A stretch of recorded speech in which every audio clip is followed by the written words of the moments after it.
आपण पाहत आहात युवाग्राम 24 न्यूज, सडेतोड बातम्या म्हणजे फक्त युवाग्राम न्यूज नेटवर्क। सांगलीच्या शासकीय रुग्णालयाच्या बाहेर रस्त्यावर पावसाचे पाणी साचले आहे। या पाण्यात बसून दलित महासंघाच्या कार्यकर्त्यांनी आंघोळ करीत आंदोलन केलं आहे। सांगलीच्या शासकीय रुग्णालयाच्या बाहेर रस्त्यावर अनेक दिवस झाले पावसाचे पाणी साचले आहे।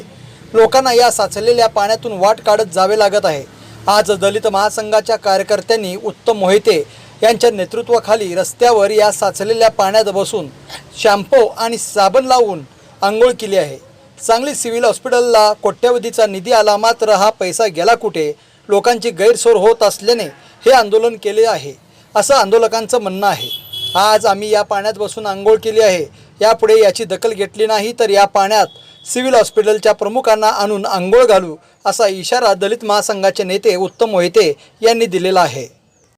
पद्मभूषण वसंतदादा पाटील या रुग्णालयाने सांगलीची ओळख आरोग्य पंढरी म्हणून महाराष्ट्रात केली गेलेली आहे। या आरोग्य पंढरीची ख्याती अशी झालेली आहे की कर्नाटक, महाराष्ट्र तसेच कोकणातून आजही अंथरुणाला खिळलेले पेशंट या सिव्हिलमध्ये येऊन नावाने व उपचाराने बरे होऊन आपल्या घरी चालत गेलेले आहेत। याचीच ख्याती शासनाने घेऊन या सिव्हिल प्रशासनाला 232 कोटी 33 लाख रुपये दिले गेले। यासाठी दिले की ड्रेनेज विभाग असेल, सिव्हिलची नूतन इमारत असेल, तसेच सुशोभीकरण असेल, यासाठी हा पैसा दिला गेला होता। पण या ठिकाणाला डॉक्टर ननंदीकर म्हणून कार्यरत होते, डीन म्हणून, त्यांचं अजून रिटायरमेंट 1 वर्ष असताना सुद्धा या 232 कोटी 33 लाख रुपयाचा मोठा भ्रष्टाचार करून राजकीय व गुन्हेगारीची ताकद लावून आपलं वय कमी करून घेऊन तिने 1 वर्ष अगोदर रिटायरमेंट घेतलेलं आहे। आणि तसेच ड्रेनेजसाठी पैसा जपला असं शासनाला परत कळवलेलं आहे। आम्ही वेळोवेळी दलित महासंघाच्या माध्यमातून या सिव्हिल हॉस्पिटलवर तक्रारी केल्या गेल्या, पण त्या प्रशासन याकडे लक्ष देत नाही।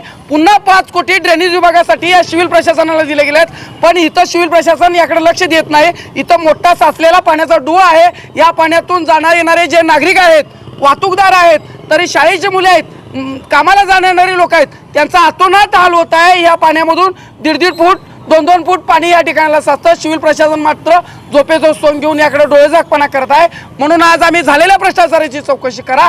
त्यांच्या या जो निधी खर्च केला ती कामं कागदावर झाली गेली, पण अंमलात काल नाही, याची चौकशी करा म्हणून आम्ही आज या पाण्यात आंघोळ केलेले आहे। पण संबंधित डीन ननंदीकर किंवा संबंधित चालू डीन प्रशासन आहे, त्यांनी याकडे लक्ष नाही दिलं तर आज आम्ही या पाण्यात आम्ही स्वतः आंघोळ केलेले आहे।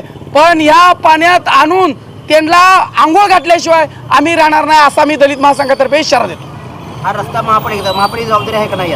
महापालिकेकडे हा रस्ता आहे, ते तुमचं बरोबर आहे, पण सिव्हिल प्रशासनाकडे 5 कोटी रुपये शिल्लक असताना सुद्धा याकडे तिने लक्ष देत नाहीत। महापालिकेला संबंधित कामाबद्दल पत्र देत नाहीत।